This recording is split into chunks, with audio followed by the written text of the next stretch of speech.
Welcome to Facts TV News, where everything is true. Mavado Son found guilty of murder. The legal team of Dante Brooks, the son of Jamaican dancehall star Mavado, plans to appeal the teenager's murder conviction, which was handed down Wednesday. Asked if the defense planned to appeal the verdict, attorney at law Peter Champagny replied with an emphatic "absolutely." Brooks, 18, was also found guilty of illegal possession of firearm and arson in the Home Circuit Court in downtown Kingston. His co-accused Andre Hines was also found guilty. The two were arrested and charged in connection with the grisly killing of Lorenzo Thomas in the St. Andrew community of Cassava Peace on January 5, 2018. According to prosecutors, Brooks and Hines were among 5 men who entered the house and shot Thomas before pushing his father into another room. Thomas' killer reportedly attempted to sever his head but aborted that plan because the machete was too dull.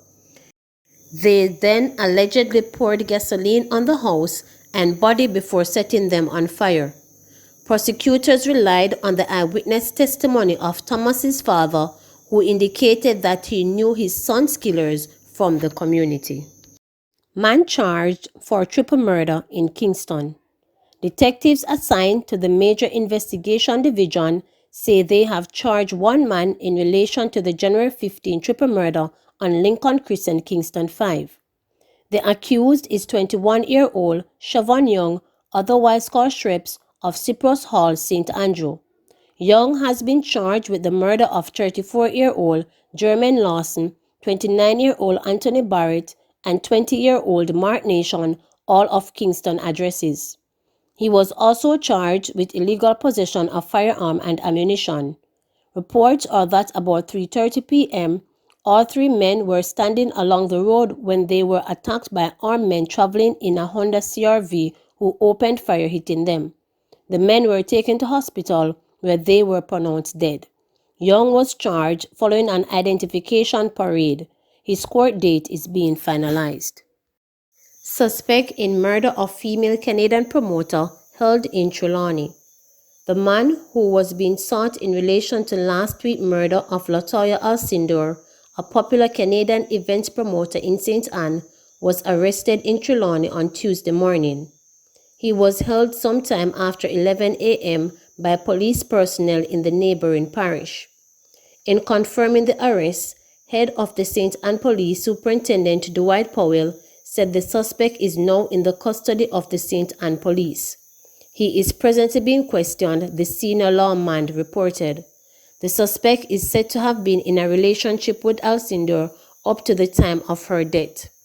Alcinder, a 43-year-old of Markham in Canada, was found with stab wounds to the upper body at the apartment complex which she reportedly rented in Runaway Bay on Thursday, January 21st. According to Canadian media outlet CP24, one of her cousins indicated that Alcinder traveled to Jamaica on December 28, 2020 to pursue some business opportunities and met a friend who she was seeing. The male friend was later seen with Alcinder on Monday, January 18, according to the cousin. This led to her expressing the belief that the man may have had something to do with her cousin's killing. A mother of 2 children, Alcinder was a promoter who invested heavily in making costumes for the Toronto Caribbean Carnival, formerly called Caribana. Convicted scammer to pay $6 million over 10 years. A 31-year-old St. James man who was convicted in 2015 after pleading guilty to unlawful possession of identity information with intent to use has been ordered to pay the government $6 million over the next 10 years.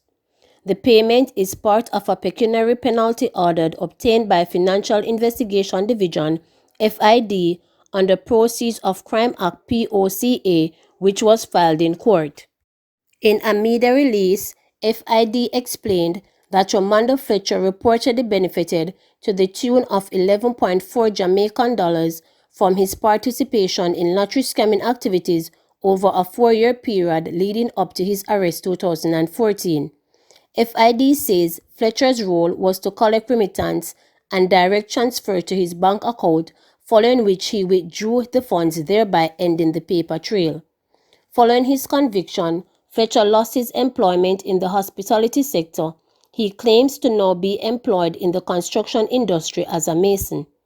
In commenting on the time which elapsed between Fletcher's conviction and the benefit hearing in 2021, FID Director of Legal Services Courtney Smith said, "His constitutional rights have to be protected, so the court was giving him time to properly instruct his counsel and mount his defense just so it wouldn't be an issue for appeal if we ever got through that trial.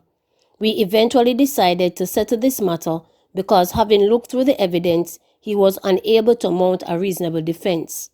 Among the reasons given for Fletcher's inability to mount a reasonable defense was that he feared endangering himself and his family if he revealed the names of the mastermind.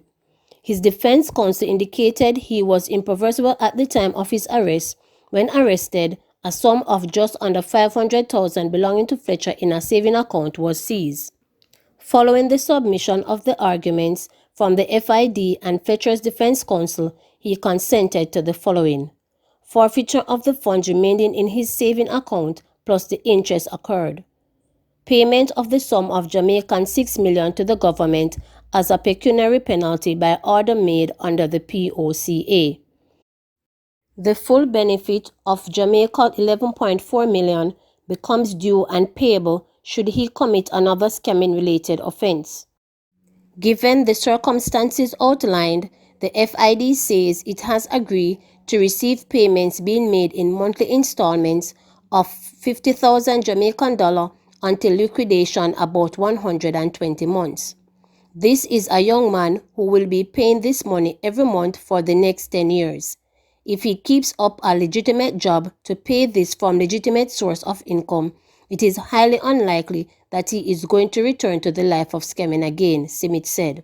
The FID noted that failure to pay is a criminal offense under the POCA, for which Fletcher can be arrested, charged, convicted, and imprisoned.